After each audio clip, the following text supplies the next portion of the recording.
6 Januari 2026, saya Abdul Muhari, Kepala Pusat Data, Informasi, dan Komunikasi Kebencanaan BNPB, akan kembali melaporkan perkembangan situasi dan penanganan bencana banjir dan longsor di 3 provinsi, Aceh, Sumatera Utara, dan Sumatera Barat. Dan nanti juga kita akan melihat sedikit perkembangan situasi dari bencana banjir dan longsor yang terjadi di Sitaro, Sulawesi Utara.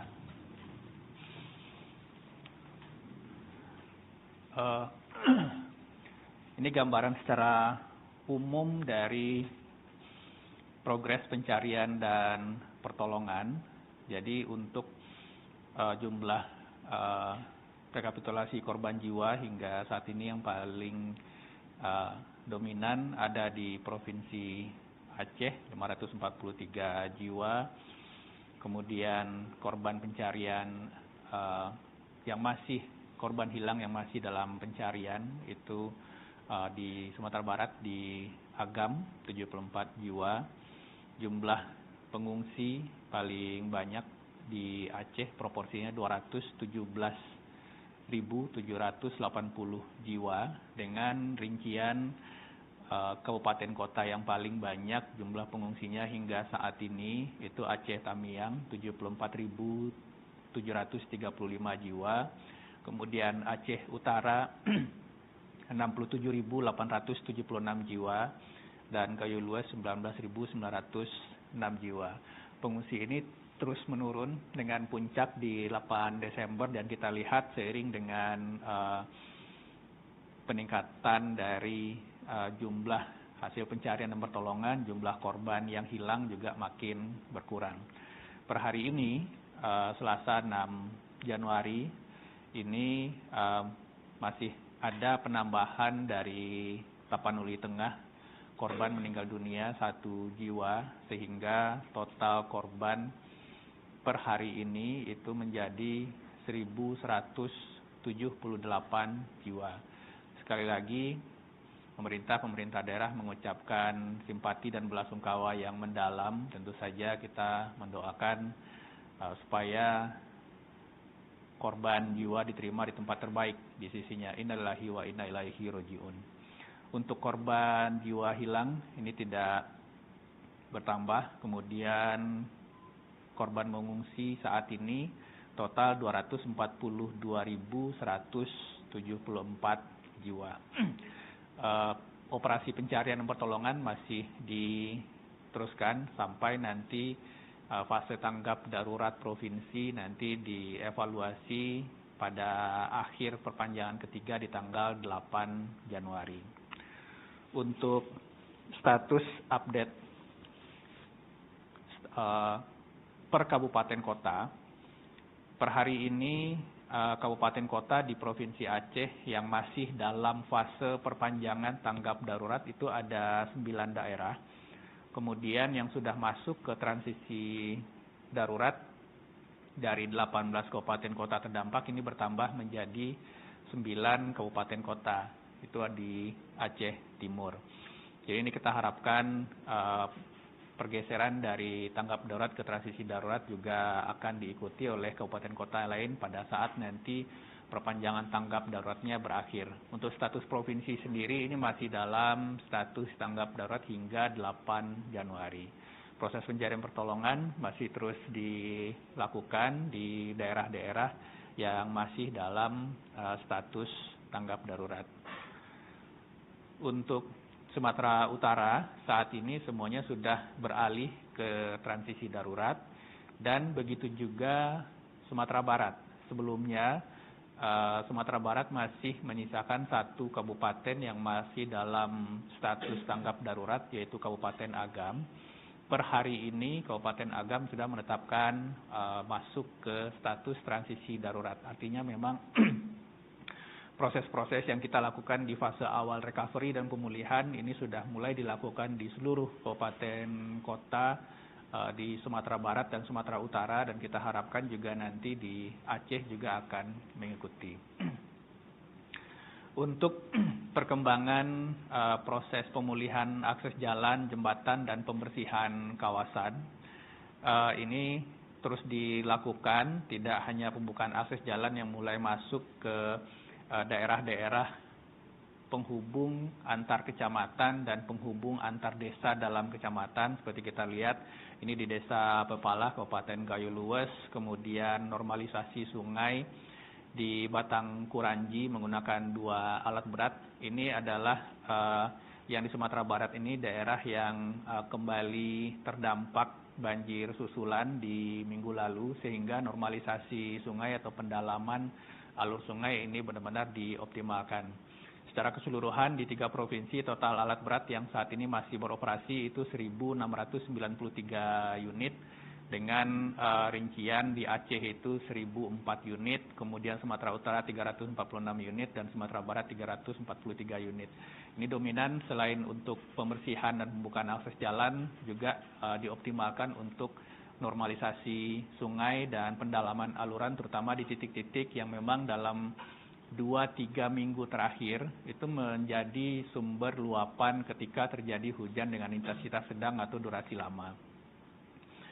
Untuk rekapitulasi pemasangan jembatan Beli, secara umum saat ini total jumlah 27, yang sudah terpasang itu 12 unit, sedang dalam proses pemasangan 6 unit, dan saat ini sedang dalam proses penggeseran material ke titik-titik yang akan direncanakan itu 9 unit. Ada kami menerima kabar dari Gayo Luwes bahwa terjadi lagi longsoran di akses jalan antara Blangkejeran ke Aceh Tengah, yang sebelumnya pada 30 Desember dan 1 Januari kami laporkan bahwa ini sudah terhubung. Ternyata di tanggal 3 dan 4 itu terjadi lagi hujan dan mengakibatkan longsoran, sehingga ini masih dalam proses pembersihan, meskipun itu terus bisa dilalui dengan jalan alternatif. Tetapi tentu saja ini dalam proses pembersihan kembali titik longsor ini, ada sekitar 3 titik longsor dengan target penyelesaian 11 Januari 2026. Nah, hal-hal seperti ini yang masih kita atensi, khususnya kalau untuk longsor itu di daerah tengah, Bener Meriah, Aceh Tengah, dan Gayo Luwes, di jalan penghubung antara 3 kabupaten ini. Karena ini merupakan daerah ketinggian, kontur perbukitan, kelerengan, maka ini sangat rentan dengan longsor susulan. Sedangkan kalau di daerah pesisir, Biren, Aceh Timur, kemudian Aceh Utara, ini cukup rentan dengan banjir atau luapan sungai akibat hujan. Jadi masih harus ada kewaspadaan yang terus kita tingkatkan. Untuk titik-titik yang menjadi sumber luapan tentu saja bisa kita minimalisasi, kita mitigasi dengan upaya normalisasi. Tetapi untuk titik-titik longsoran ini masih kita akan kerja keras bagaimana upaya kita untuk meminimalkan potensi longsor di kelereng-kelerengan yang saat ini masih terjadi, salah satu contohnya di ruas jalan ini. Tetapi kita harapkan tentu saja dengan OMC, modifikasi cuaca, dan penanganan-penanganan di lapangan ini bisa kita atasi dan minimalkan. Untuk pembersihan kawasan ini masih terus dilakukan, tidak hanya di kawasan pemukiman, tapi juga di kawasan pasar, pusat-pusat ekonomi, sehingga beberapa hari terakhir ini kegiatan ekonomi sudah mulai berputar di beberapa tempat termasuk Aceh Tamiang. Dan ini yang menjadi fokus atensi kita sejak hari Sabtu untuk persiapan dari pembukaan proses belajar mengajar, pembersihan kawasan pendidikan, kemudian memang ada beberapa tempat yang kemudian masih menggunakan tenda darurat pada saat hari pertama proses belajar mengajar, tapi tentu saja ini tidak mengurangi semangat dari para adik-adik kita usia belajar untuk kemudian memulai proses belajar mengajar di semester genap ini. Untuk sekolah-sekolah yang hari kemarin itu masih memulai proses belajar mengajar di tenda sementara, mungkin ini masih akan berlangsung hingga 2-3 minggu ke depan sampai benar-benar nanti sekolah itu bersih dan bisa dioptimalkan seperti semula. Distribusi logistik ini masih terus dilakukan, jadi meskipun ini pada fase transisi darurat, distribusi logistik masih terus kita optimalkan.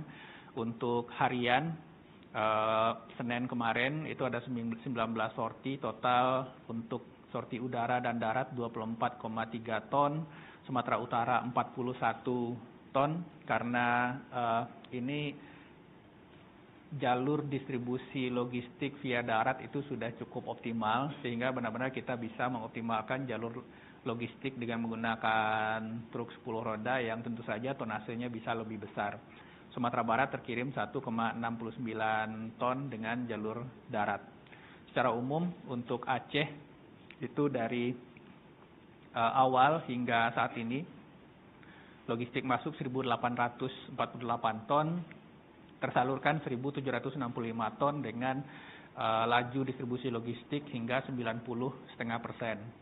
Sumatera Utara itu logistik masuk 599 ton, logistik keluar 587 ton dengan total distribusi logistik 98%. Sumatera Barat 973 ton logistik yang sudah masuk sejak awal, kemudian logistik keluar 908 ton dengan laju distribusi logistik 93%. Tentu saja ini terus kita optimalkan. Sekali lagi kita memegang SOP di lapangan bahwa tidak ada logistik yang boleh mengendap lebih dari 2 kali 24 jam. Semua kita dorong dan kita distribusikan supaya masyarakat yang membutuhkan bisa mendapatkan logistik sebagaimana mestinya. Darat, laut, udara masih terus dioptimalkan supaya distribusi logistik bisa lebih cepat. Memang untuk Halim sendiri ini untuk logistik yang masuk memang mulai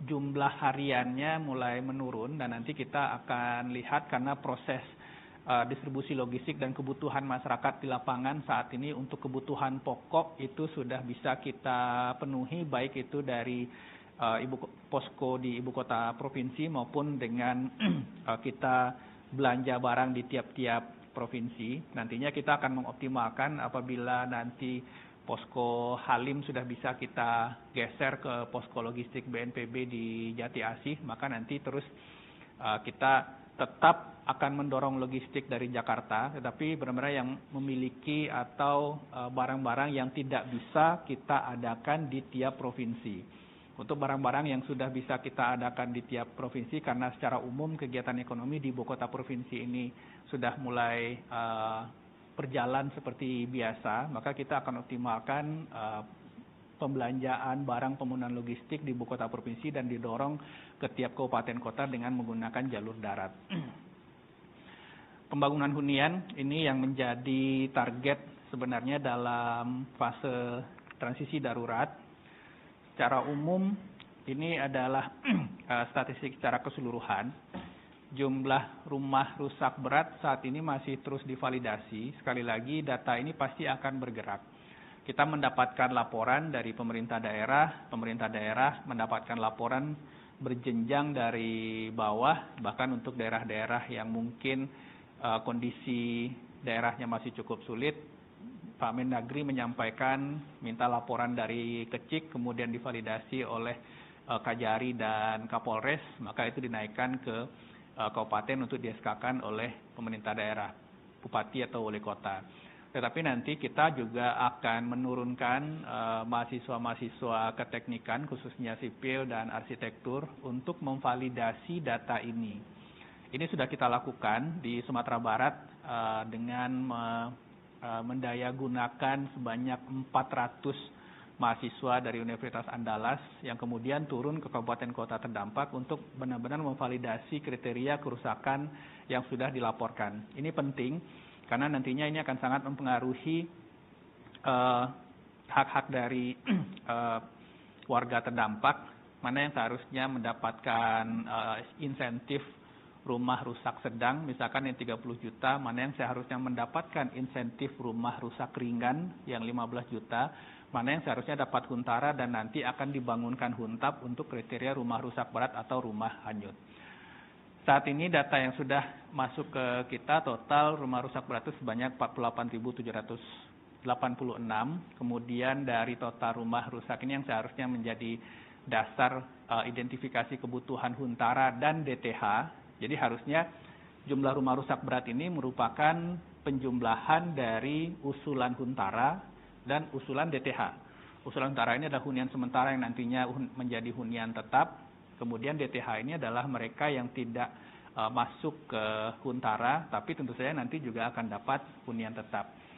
Huntara yang sudah masuk ke kita itu 28.720, sementara DTH-nya masih 15.193. Nah, ini masih terus kita data, tentu saja sekali lagi data ini masih bergerak, masih dinamis, akan ada DTH yang diusulkan pada tahap 1 ini sebesar 15.193 KK ini nanti juga akan ditambah lagi untuk usulan tahap 2 di saat pemerintah daerah sudah kemudian melengkapi pendataan di kecamatan-kecamatan yang sebelumnya belum masuk dalam usulan tahap 1. Dari usulan Huntara ini, saat ini yang sedang dalam proses pengerjaan termasuk yang sudah selesai. Jadi yang masuk dalam proses pengerjaan ini mulai dari land clearing, karena land clearing itu sudah masuk dalam hitungan pekerjaan sipil untuk pembangunan rumah, pengecoran lantai dan seterusnya. Ini sampai yang sudah selesai dan antara itu sudah ada 200, BNPB itu sudah ada sekitar 80 unit. Tetapi yang kemudian kita gabung dengan yang saat ini dalam proses pengerjaan, mulai itu dari tahapan land clearing sampai ke yang sudah selesai itu ada 1.840 unit. Ini yang Huntara. Untuk usulan Huntap, ini totalnya yang sudah kita terima 4.315. Nah, dari usulan ini, itu memang paling banyak di Sumatera Utara, yang sudah berjalan proses pengerjaan, mulai dari groundbreaking, pengerjaan fondasi, karena Huntap tentu saja berbeda dengan Huntara ya. Huntara tidak ada fondasi masuk ke tanah. Kalau Huntap sudah ada fondasi, jadi mulai dari land clearing, groundbreaking hingga pengerjaan fondasi, ini saat ini sudah sedang berprogres banyak 648 unit. Total DTH yang diusulkan 15.000, rekening yang sudah disiapkan. Jadi begitu DTH ini diusulkan oleh pemerintah daerah melalui SK Bupati Wali Kota, maka pihak Bank Himbara yang menjadi partner kami itu akan menyiapkan rekening atas nama sesuai dari usulan Bupati Wali Kota tadi. Nah, begitu rekening disiapkan, uangnya diisi 3 kali Rp600.000 per KK, jadi 1,8 juta. Nah, begitu rekeningnya terisi, ini yang kemudian oleh orang bank, pejabat kecamatan dan kelurahan, ini jemput bola ke tiap titik kabupaten kota. Ini begitu rekening itu dipegang oleh saudara-saudara kita penerima manfaat yang sudah diverifikasi datanya dengan data Dukcapil, nama, sidik jari, dan lain-lain, itu kemudian baru dia bisa mencairkan. Nah, jumlah rekening yang sudah dipegang oleh penerima manfaat ini saat ini jumlahnya 756 rekening dari 4.800 yang sudah disiapkan. Tentu saja ini masih terus berjalan. Kita harapkan proses pendistribusian rekening yang didahului dengan validasi ini bisa kita percepat di minggu-minggu pertama Januari ini. Untuk detail setiap provinsi ini progres pembangunan Huntara, Huntap, dan DTH, mulai dari jumlah rumah rusak berat, usulan Huntara di tiap kabupaten kota, pengerjaan Huntap dan DTH yang diusulkan, rekening disiapkan, dan anggaran yang sudah atau rekening yang sudah dipegang oleh penerima manfaat ini di Aceh. Dan ini beberapa dokumentasi progres Huntara di Aceh. Ini Sumatera Utara. Memang untuk Sumatera Utara itu usulan Huntap cukup mendominasi karena di tiap-tiap kabupaten kota di beberapa kecamatan terdampak itu jumlah rumah rusaknya tidak sebanyak di Aceh, sehingga mungkin waktu yang dibutuhkan untuk membangun Huntara itu relatif sama ketika pembangunannya dipindah ke Huntap, sehingga banyak kecamatan yang menginginkan ini langsung ke Huntap. DTH juga demikian sudah cukup banyak yang rekening disiapkan, jadi 3.489 KK yang diusulkan. Ini dari bank-bank himbara partner kita itu sudah menyiapkan 2.541 rekening. Jadi setelah SK pemerintah daerah ini disampaikan ke BNPB, BNPB memberikan ke bank, bank memvalidasi dengan data Dukcapil, data Dukcapil membuat rekening, nanti begitu rekening ini siap untuk disampaikan, itu yang mengambil juga kita verifikasi secara singkat, secara sederhana dengan sidik jari dan lain-lain. Ini kemudian sudah bisa disalurkan. Sumatera Utara sudah tersalurkan 256 rekening. Memang situasi di lapangan, kendala kita yang paling utama itu adalah cuaca. Karena tentu saja ketika kita melakukan pematangan lahan, ini kemudian ketika kita dalam proses pengerjaan, ketika terjadi hujan, maka ada genangan-genangan yang secara teknis ini akan memperlambat atau menunda proses pengerjaan. Ini hampir di semua provinsi, Huntara, Huntap, itu semua prosesnya kendala paling utama yang kita temui di lapangan itu adalah kendala cuaca. Ini yang menyebabkan nanti kita lihat kita juga mengoptimalkan operasi modifikasi cuaca. Saat ini sudah kita lakukan hampir 24 jam sehari. Sumatera Barat ini untuk Huntara dari 923 unit yang diusulkan, 305 sedang dalam proses pengerjaan. Kemudian DTH dari 2.185 KK yang diusulkan untuk penerima DTH, ini 1.382 rekening sudah disiapkan oleh Bank Himbara, dan yang sudah tersalur dipegang oleh penerima manfaat itu 478 rekening. Artinya sudah sekitar 30 hingga 35% dari rekening yang sudah disiapkan oleh bank-bank Himbara. Di Sumatera Barat juga sama, meskipun Satgas TNI ini bekerja siang malam, tetapi kendala kita yang memang sedikit menunda proses penyelesaian itu adalah cuaca. Ada satu titik di Agam yang seharusnya kita bisa selesaikan di tanggal 2 Januari, 117 unit, ini juga terpaksa agak terpending 4 hari ke depan karena faktor cuaca kemudian membuat daerah akses masuk ke daerah tersebut cukup sulit untuk dilewati. Ini yang kemudian kita benahi dulu supaya nanti setelah huntaranya selesai akses masuk ini tidak menjadi masalah. Kita memperhatikan peringatan dini cuaca dari BMKG. Untuk besok itu ada 14 kabupaten kota yang berpotensi mengalami intensitas hujan sedang hingga lebat. Sumatera Utara ada 24 kabupaten kota dan Sumatera Barat ada 1 kabupaten kota. Sehingga fokus operasi modifikasi cuaca kita akan kita kerahkan di 2 provinsi ini, Aceh dan Sumatera Utara. Untuk sementara seperti terlihat bahwa 3 pesawat setiap provinsi ini terus kita optimalkan. Untuk Aceh ini setengah Aceh hampir kita tutup dengan line operasi modifikasi cuaca, kemudian juga di tengah hingga ke selatan yang beroperasi dari base off-nya dari Medan. Sumatera Utara juga demikian. Sumatera Barat seperti terlihat benar-benar kita upayakan untuk menjangkau seluruh titik-titik supaya apa yang sudah kita lakukan ini tidak kembali terganggu oleh kondisi cuaca yang bisa saja memicu bencana susulan seperti banjir dan longsor. Salah satunya yang terjadi di Gayo Lues.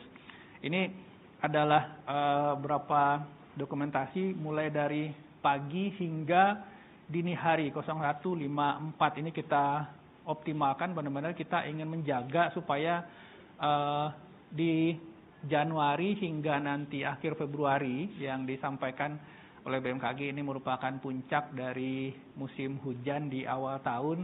Setidaknya kita bisa meminimalkan meskipun laju atau persentase pengurangan dari operasi modifikasi cuaca yang kita lakukan sejauh ini sekitar 25% hingga 30%. Kita harapkan dengan menaikkan lagi sorti penerbangan hingga 24 jam ini kita bisa masuk ke 40 hingga 50%, supaya benar-benar pekerjaan-pekerjaan yang sudah kita lakukan di darat ini benar-benar bisa aman dan tidak kembali terdampak oleh potensi bencana susulan. Sebagai informasi penutup, tentu saja kita juga kembali berduka saudara-saudara kita di Sitaro. Ini update per pukul 14.00 siang ini, banjir bandang yang terjadi kemarin Senin 5 Januari dini hari. Ini korban yang sudah ditemukan 16 jiwa meninggal dunia, masih ada 3 korban hilang yang masih dalam proses pencarian. Kita harapkan di hari ini atau besok bisa segera ditemukan. Ada 682 jiwa yang mengungsi, 7 unit rumah hanyut, ada 29 unit rumah rusak berat. Saat ini tim BNPB bersama tim pemerintah daerah sudah di lokasi dan kita akan optimalkan upaya-upaya tanggap darurat. Pertama, supaya korban jiwa bisa segera ditemukan, kemudian 682 jiwa warga yang mengungsi bisa kita pastikan kebutuhan logistik dasar permakanannya, dan kita harapkan ini tim dari Sulawesi Utara juga sedang menggeser beberapa unit alat berat supaya pemulihan lingkungan yang saat ini terdampak atau banyak sekali lumpur dan batu-batu besar ini bisa segera kita bersihkan. Mungkin itu yang bisa saya sampaikan. Sekali lagi, pemerintah mengucapkan terima kasih untuk kerjasama, kegotong royongan dan bahu-membahu kita dengan pemerintah daerah, segenap entitas yang terlibat di 3 provinsi, relawan, masyarakat di semua golongan. Kita harapkan ini tentu saja bisa terus diperkuat dan mempercepat upaya kita memulihkan daerah terdampak. Mungkin itu. Billahi taufiq wal hidayah. Wassalamualaikum warahmatullahi wabarakatuh.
6 Januari 2026, saya Abdul Muhari, Kepala Pusat Data, Informasi, dan Komunikasi Kebencanaan BNPB, akan kembali melaporkan perkembangan situasi dan penanganan bencana banjir dan longsor di 3 provinsi, Aceh, Sumatera Utara, dan Sumatera Barat. Dan nanti juga kita akan melihat sedikit perkembangan situasi dari bencana banjir dan longsor yang terjadi di Sitaro, Sulawesi Utara.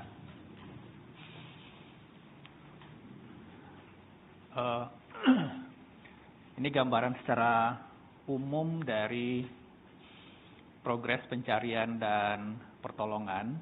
Jadi untuk jumlah rekapitulasi korban jiwa hingga saat ini yang paling dominan ada di Provinsi Aceh, 543 jiwa.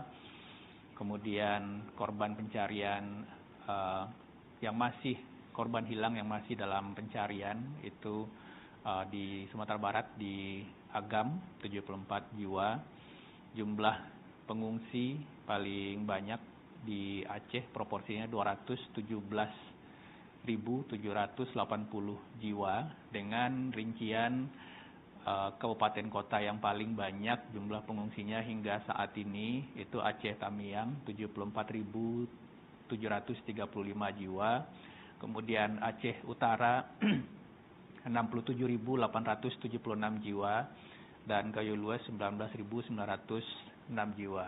Pengungsi ini terus menurun dengan puncak di 8 Desember dan kita lihat seiring dengan peningkatan dari jumlah hasil pencarian dan pertolongan, jumlah korban yang hilang juga makin berkurang.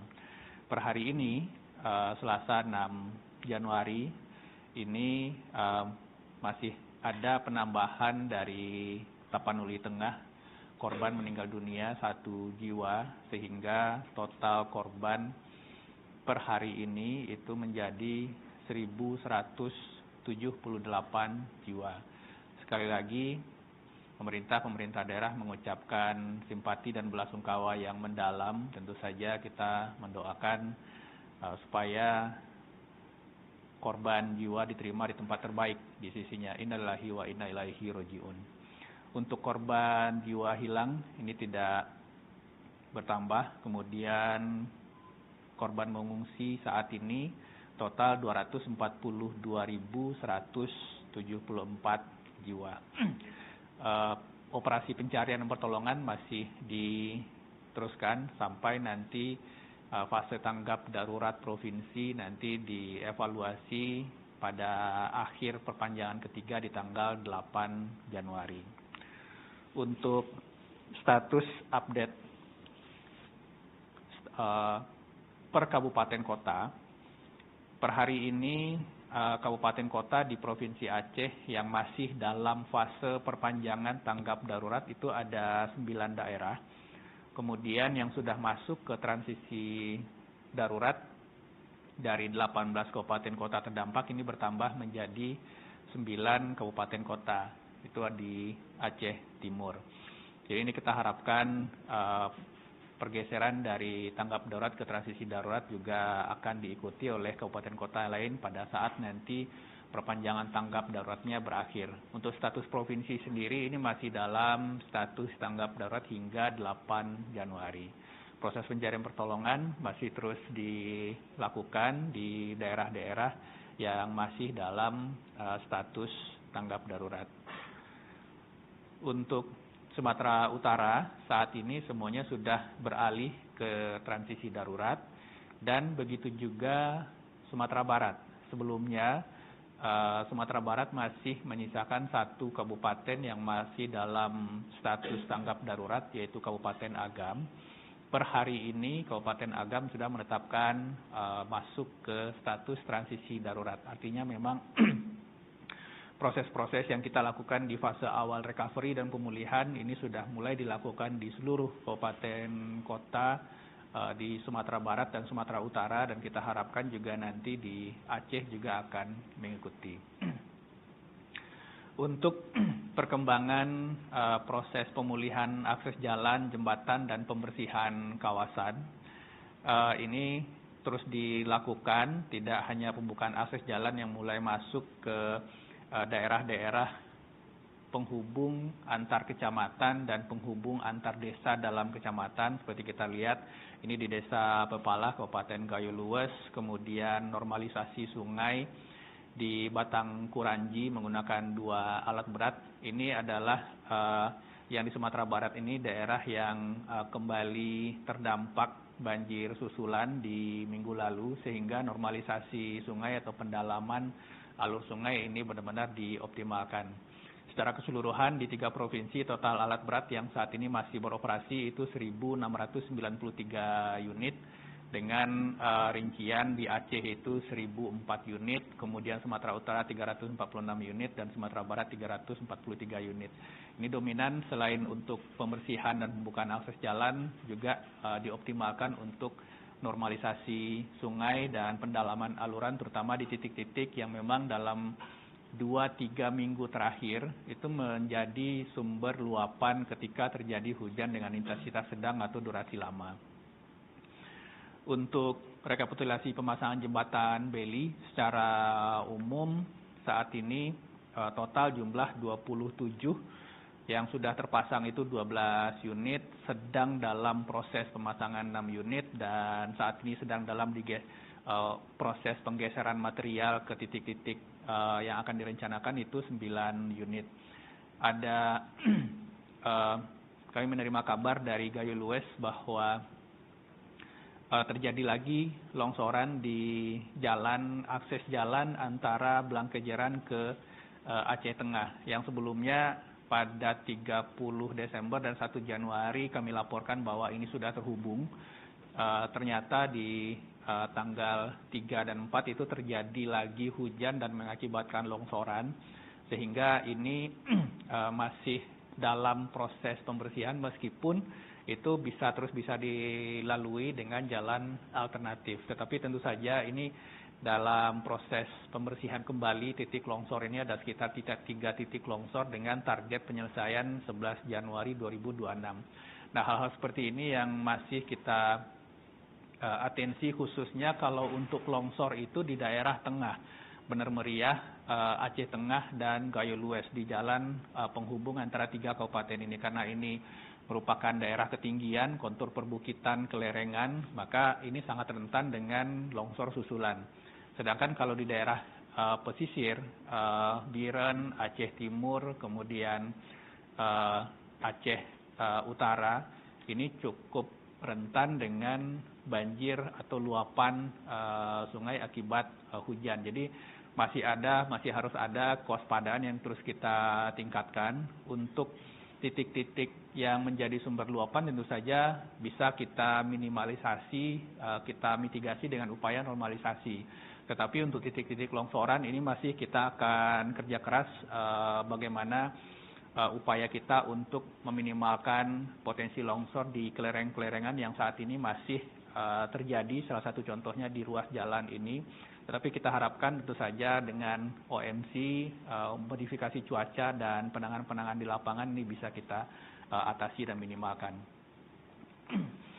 Untuk pembersihan kawasan ini masih terus dilakukan, tidak hanya di kawasan pemukiman, tapi juga di kawasan pasar, pusat-pusat ekonomi, sehingga beberapa hari terakhir ini kegiatan ekonomi sudah mulai berputar di beberapa tempat termasuk Aceh Tamiang.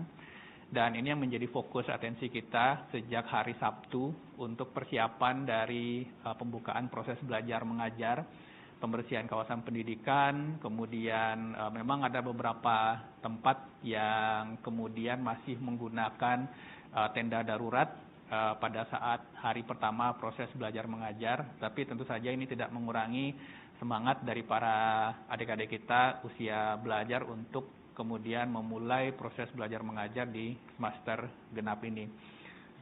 Untuk sekolah-sekolah yang hari kemarin itu masih memulai proses belajar mengajar di tenda sementara, mungkin ini masih akan berlangsung hingga 2-3 minggu ke depan sampai benar-benar nanti sekolah itu bersih dan bisa dioptimalkan seperti semula. Distribusi logistik ini masih terus dilakukan, jadi meskipun ini pada fase transisi darurat, distribusi logistik masih terus kita optimalkan. Untuk harian, Senin kemarin itu ada 19 sorti total, untuk sorti udara dan darat 24,3 ton, Sumatera Utara 41 ton, karena ini jalur distribusi logistik via darat itu sudah cukup optimal, sehingga benar-benar kita bisa mengoptimalkan jalur logistik dengan menggunakan truk 10 roda yang tentu saja tonasenya bisa lebih besar. Sumatera Barat terkirim 1,69 ton dengan jalur darat. Secara umum untuk Aceh itu dari awal hingga saat ini logistik masuk 1.848 ton, tersalurkan 1.765 ton dengan laju distribusi logistik hingga 90,5%. Sumatera Utara itu logistik masuk 599 ton, logistik keluar 587 ton dengan total distribusi logistik 98%. Sumatera Barat 973 ton logistik yang sudah masuk sejak awal, kemudian logistik keluar 908 ton dengan laju distribusi logistik 93%. Tentu saja ini terus kita optimalkan. Sekali lagi kita memegang SOP di lapangan bahwa tidak ada logistik yang boleh mengendap lebih dari 2 kali 24 jam. Semua kita dorong dan kita distribusikan supaya masyarakat yang membutuhkan bisa mendapatkan logistik sebagaimana mestinya. Darat, laut, udara masih terus dioptimalkan supaya distribusi logistik bisa lebih cepat. Memang untuk Halim sendiri ini untuk logistik yang masuk memang mulai jumlah hariannya mulai menurun, dan nanti kita akan lihat karena proses distribusi logistik dan kebutuhan masyarakat di lapangan saat ini untuk kebutuhan pokok itu sudah bisa kita penuhi, baik itu dari posko di ibu kota provinsi maupun dengan kita belanja barang di tiap-tiap provinsi. Nantinya kita akan mengoptimalkan apabila nanti posko Halim sudah bisa kita geser ke posko logistik BNPB di Jati Asih, maka nanti terus kita tetap akan mendorong logistik dari Jakarta, tetapi benar-benar yang memiliki atau barang-barang yang tidak bisa kita adakan di tiap provinsi. Untuk barang-barang yang sudah bisa kita adakan di tiap provinsi, karena secara umum kegiatan ekonomi di ibu kota provinsi ini sudah mulai berjalan seperti biasa, maka kita akan optimalkan pembelanjaan barang penggunaan logistik di ibu kota provinsi dan didorong ke tiap kabupaten kota dengan menggunakan jalur darat. Pembangunan hunian ini yang menjadi target sebenarnya dalam fase transisi darurat. Secara umum ini adalah statistik secara keseluruhan. Jumlah rumah rusak berat saat ini masih terus divalidasi. Sekali lagi data ini pasti akan bergerak. Kita mendapatkan laporan dari pemerintah daerah mendapatkan laporan berjenjang dari bawah, bahkan untuk daerah-daerah yang mungkin kondisi daerahnya masih cukup sulit, Pak Mendagri menyampaikan minta laporan dari Kecik, kemudian divalidasi oleh Kajari dan Kapolres, maka itu dinaikkan ke kabupaten untuk di-SK-kan oleh pemerintah daerah, bupati atau wali kota.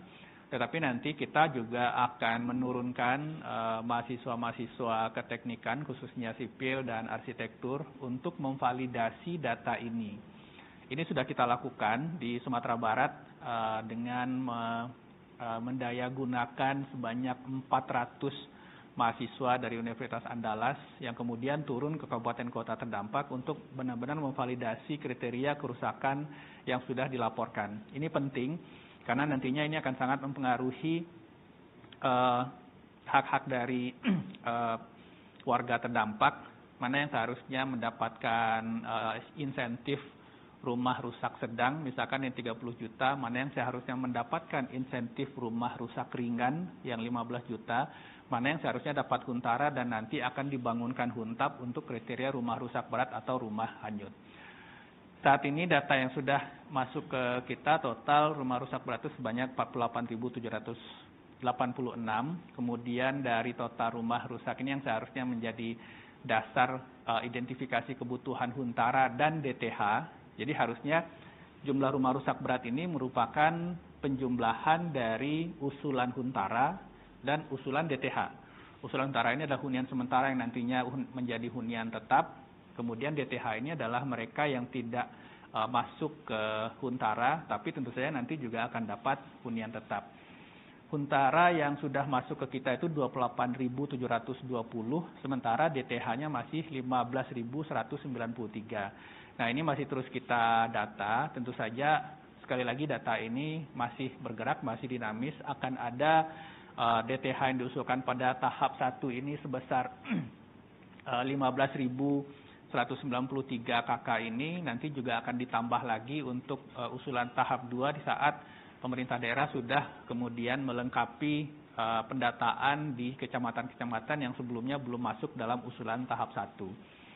Dari usulan Huntara ini, saat ini yang sedang dalam proses pengerjaan termasuk yang sudah selesai. Jadi yang masuk dalam proses pengerjaan ini mulai dari land clearing, karena land clearing itu sudah masuk dalam hitungan pekerjaan sipil untuk pembangunan rumah, pengecoran lantai dan seterusnya. Ini sampai yang sudah selesai dan antara itu sudah ada 200, BNPB itu sudah ada sekitar 80 unit. Tetapi yang kemudian kita gabung dengan yang saat ini dalam proses pengerjaan, mulai itu dari tahapan land clearing sampai ke yang sudah selesai itu ada 1.840 unit. Ini yang Huntara. Untuk usulan Huntap, ini totalnya yang sudah kita terima 4.315. Nah, dari usulan ini, itu memang paling banyak di Sumatera Utara, yang sudah berjalan proses pengerjaan mulai dari groundbreaking, pengerjaan fondasi, karena Huntap tentu saja berbeda dengan Huntara ya. Huntara tidak ada fondasi masuk ke tanah. Kalau Huntap sudah ada fondasi, jadi mulai dari land clearing, groundbreaking hingga pengerjaan fondasi, ini saat ini sudah sedang berprogres sebanyak 648 unit. Total DTH yang diusulkan 15.000, rekening yang sudah disiapkan. Jadi begitu DTH ini diusulkan oleh pemerintah daerah melalui SK Bupati Wali Kota, maka pihak Bank Himbara yang menjadi partner kami itu akan menyiapkan rekening atas nama sesuai dari usulan Bupati Wali Kota tadi. Nah, begitu rekening disiapkan, uangnya diisi 3 kali Rp600.000 per KK, jadi 1,8 juta. Nah, begitu rekeningnya terisi, ini yang kemudian oleh orang bank, pejabat kecamatan dan kelurahan, ini jemput bola ke tiap titik kabupaten kota. Ini begitu rekening itu dipegang oleh saudara-saudara kita penerima manfaat yang sudah diverifikasi datanya dengan data Dukcapil, nama, sidik jari, dan lain-lain, itu kemudian baru dia bisa mencairkan. Nah, jumlah rekening yang sudah dipegang oleh penerima manfaat ini saat ini jumlahnya 756 rekening dari 4.800 yang sudah disiapkan. Tentu saja ini masih terus berjalan. Kita harapkan proses pendistribusian rekening yang didahului dengan validasi ini bisa kita percepat di minggu-minggu pertama Januari ini. Untuk detail setiap provinsi ini progres pembangunan Huntara, Huntap, dan DTH, mulai dari jumlah rumah rusak berat, usulan Huntara di tiap kabupaten kota, pengerjaan Huntap dan DTH yang diusulkan, rekening disiapkan, dan anggaran yang sudah atau rekening yang sudah dipegang oleh penerima manfaat ini di Aceh. Dan ini beberapa dokumentasi progres Huntara di Aceh. Ini Sumatera Utara. Memang untuk Sumatera Utara itu usulan Huntap cukup mendominasi karena di tiap-tiap kabupaten kota di beberapa kecamatan terdampak itu jumlah rumah rusaknya tidak sebanyak di Aceh, sehingga mungkin waktu yang dibutuhkan untuk membangun Huntara itu relatif sama ketika pembangunannya dipindah ke Huntap, sehingga banyak kecamatan yang menginginkan ini langsung ke Huntap. DTH juga demikian sudah cukup banyak yang rekening disiapkan, jadi 3.489 KK yang diusulkan. Ini dari bank-bank himbara partner kita itu sudah menyiapkan 2.541 rekening. Jadi setelah SK pemerintah daerah ini disampaikan ke BNPB, BNPB memberikan ke bank memvalidasi dengan data Dukcapil. Data Dukcapil membuat rekening, nanti begitu rekening ini siap untuk disampaikan, itu yang mengambil juga kita verifikasi secara singkat, secara sederhana dengan sidik jari dan lain-lain. Ini kemudian sudah bisa disalurkan. Sumatera Utara sudah tersalurkan 256 rekening. Memang situasi di lapangan, kendala kita yang paling utama itu adalah cuaca. Karena tentu saja ketika kita melakukan pematangan lahan, ini kemudian ketika kita dalam proses pengerjaan, ketika terjadi hujan, maka ada genangan-genangan yang secara teknis ini akan memperlambat atau menunda proses pengerjaan. Ini hampir di semua provinsi, Huntara, Huntap, itu semua prosesnya kendala paling utama yang kita temui di lapangan itu adalah kendala cuaca. Ini yang menyebabkan nanti kita lihat kita juga mengoptimalkan operasi modifikasi cuaca. Saat ini sudah kita lakukan hampir 24 jam sehari. Sumatera Barat ini untuk Huntara dari 923 unit yang diusulkan, 305 sedang dalam proses pengerjaan. Kemudian DTH dari 2.185 KK yang diusulkan untuk penerima DTH, ini 1.382 rekening sudah disiapkan oleh Bank Himbara, dan yang sudah tersalur dipegang oleh penerima manfaat itu 478 rekening. Artinya sudah sekitar 30 hingga 35% dari rekening yang sudah disiapkan oleh bank-bank Himbara.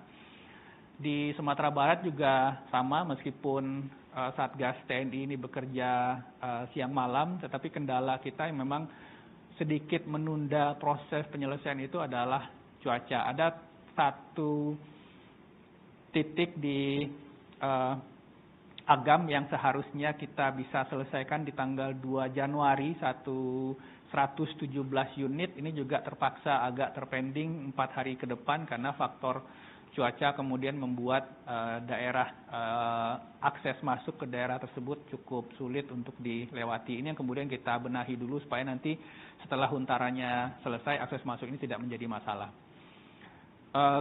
Kita memperhatikan peringatan dini cuaca dari BMKG. Untuk besok itu ada 14 kabupaten kota yang berpotensi mengalami intensitas hujan sedang hingga lebat. Sumatera Utara ada 24 kabupaten kota dan Sumatera Barat ada 1 kabupaten kota. Sehingga fokus operasi modifikasi cuaca kita akan kita kerahkan di 2 provinsi ini, Aceh dan Sumatera Utara. Untuk sementara seperti terlihat bahwa 3 pesawat setiap provinsi ini terus kita optimalkan. Untuk Aceh ini setengah Aceh hampir kita tutup dengan line operasi modifikasi cuaca, kemudian juga di tengah hingga ke selatan yang beroperasi dari base off-nya dari Medan. Sumatera Utara juga demikian. Sumatera Barat seperti terlihat benar-benar kita upayakan untuk menjangkau seluruh titik-titik supaya apa yang sudah kita lakukan ini tidak kembali terganggu oleh kondisi cuaca yang bisa saja memicu bencana susulan seperti banjir dan longsor. Salah satunya yang terjadi di Gayo Lues. Ini adalah beberapa dokumentasi mulai dari pagi hingga dini hari 01.54 ini kita optimalkan. Benar-benar kita ingin menjaga supaya di Januari hingga nanti akhir Februari yang disampaikan oleh BMKG ini merupakan puncak dari musim hujan di awal tahun. Setidaknya kita bisa meminimalkan meskipun laju atau persentase pengurangan dari operasi modifikasi cuaca yang kita lakukan sejauh ini sekitar 25% hingga 30%. Kita harapkan dengan menaikkan lagi sorti penerbangan hingga 24 jam ini kita bisa masuk ke 40 hingga 50%, supaya benar-benar pekerjaan-pekerjaan yang sudah kita lakukan di darat ini benar-benar bisa aman dan tidak kembali terdampak oleh potensi bencana susulan. Sebagai informasi penutup, tentu saja kita juga kembali berduka. Saudara-saudara kita di Sitaro ini update per pukul 14.00 siang ini, banjir bandang yang terjadi kemarin Senin 5 Januari dini hari. Ini korban yang sudah ditemukan 16 jiwa meninggal dunia, masih ada 3 korban hilang yang masih dalam proses pencarian. Kita harapkan di hari ini atau besok bisa segera ditemukan. Ada 682 jiwa yang mengungsi, 7 unit rumah hanyut, ada 29 unit rumah rusak berat. Saat ini tim BNPB bersama tim pemerintah daerah sudah di lokasi dan kita akan optimalkan upaya-upaya tanggap darurat. Pertama, supaya korban jiwa bisa segera ditemukan, kemudian 682 jiwa warga yang mengungsi bisa kita pastikan kebutuhan logistik dasar permakanannya, dan kita harapkan ini tim dari Sulawesi Utara juga sedang menggeser beberapa unit alat berat supaya pemulihan lingkungan yang saat ini terdampak atau banyak sekali lumpur dan batu-batu besar ini bisa segera kita bersihkan. Mungkin itu yang bisa saya sampaikan. Sekali lagi, pemerintah mengucapkan terima kasih untuk kerjasama, kegotong royongan dan bahu-membahu kita dengan pemerintah daerah, segenap entitas yang terlibat di 3 provinsi, relawan, masyarakat di semua golongan. Kita harapkan ini tentu saja bisa terus diperkuat dan mempercepat upaya kita memulihkan daerah terdampak. Mungkin itu. Billahi taufiq wal hidayah. Wassalamualaikum warahmatullahi wabarakatuh.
Download Tribun